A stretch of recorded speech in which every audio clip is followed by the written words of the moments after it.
Hi అండి, welcome back to Telugu food channel.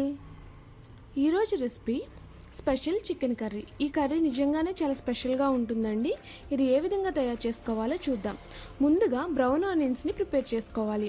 Stove on చేసి pan పెట్టుకుని 3 నుంచి 4 టేబుల్ స్పూన్ల ఆయిల్ వేసుకుని అలాగే ఉల్లిపాయలను సన్నగా తరిగి పెట్టుకోవాలి. ఆయిల్ వేడెక్కిన తర్వాత ఉల్లిపాయలను వేసి ఫ్రై చేసుకోవాలి. ఈ ఆనియన్స్ని మీడియం ఫ్లేమ్లో మాత్రమే ఫ్రై చేసుకోవాలి. వీటిని మరీ బ్లాక్గా వేయించుకోకూడదండి, దానివల్ల చేదొచ్చేస్తుంది. వీటిని గోల్డెన్ బ్రౌన్ కలర్లో మాత్రమే వేయించుకోవాలి. చూడండి, మనకి ఇప్పుడు బ్రౌన్ ఆనియన్స్ రెడీ అయిపోయాయండి.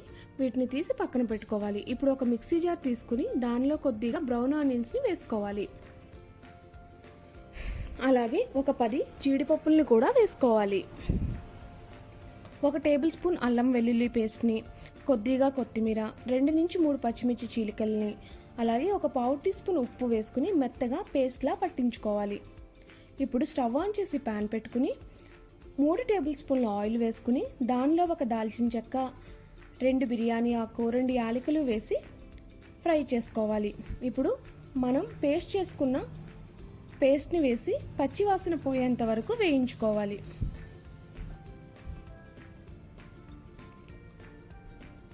ఇప్పుడు 1 కేజీ చికెన్ తీసుకుని దానిలో 2 టేబుల్ స్పూన్ల అల్లం వెల్లుల్లి paste, 1 tablespoon chicken masala, కొద్దిగా బ్రౌన్ ఆనియన్స్, 2-3 పచ్చిమిర్చి చీలికలు, 1/2 టీ స్పూన్ పసుపు, 2 నుంచి 3 టేబుల్ స్పూన్ల కారం వేసుకోవాలి. కారం తినేదాన్ని బట్టి వేసుకోవాలండి. ఎక్కువ కావాలంటే ఎక్కువ వేసుకోవచ్చు, తక్కువ కావాలంటే తక్కువగా వేసుకోవచ్చు. అలాగే కొద్దిగా కొత్తిమీర. ఇప్పుడు 1 నిమ్మ చెక్కను పిండుకోవాలి. అలాగే రుచికి తగినంత ఉప్పును కూడా వేసుకోవాలి. చివరిగా 1 కప్పు పెరుగును వేసుకోవాలి. ఇప్పుడు మొత్తం చక్కగా కలిసేలాగా కలుపుకోవాలి. దీన్ని 15 నుంచి 20 నిమిషాల పాటు మ్యారినేట్ చేసుకుని పెట్టుకోవాలి. చూడండి, నూనె పైకి తేలింది కదా. ఇప్పుడు చికెన్ వేసుకుని చక్కగా ఫ్రై చేసుకోవాలి. చికెన్ మొత్తం బాగా కలిసేలాగా కలుపుకోవాలి. ఇప్పుడు దీన్ని మూత పెట్టుకుని ఉడికించుకోవాలి.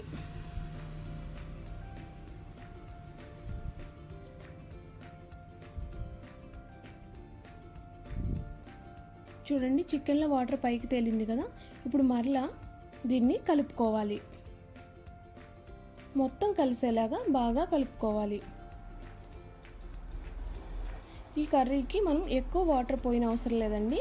ఇప్పుడు మనం మ్యారినేట్ చేసి పెట్టుకున్న ఆ పాత్రలోనే కొద్దిగా వాటర్ పోసుకుని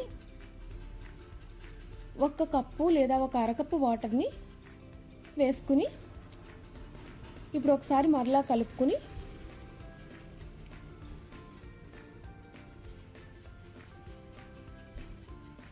ఇప్పుడు కొద్దిగా వాటర్ వేసుకుని ఉడికించుకోవాలి. ఇప్పుడు కొద్దిగా కొత్తిమీరని చల్లుకోవాలి.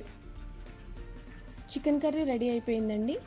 చివరిగా కొద్దిగా కొత్తిమీరతో గార్నిష్ చేసుకుని దించేసుకోవడమే. చూసారుగా, ఈ రెసిపీ కనుక మీకు నచ్చినట్లయితే కామెంట్స్ రూపంలో నాకు తెలియచెప్పండి. అలాగే please subscribe to Telugu food channel. పక్కనున్న బెల్ బటన్ని ప్రెస్ చేయడం ద్వారా మరిన్ని వీడియోస్ని మీరు పొందవచ్చు.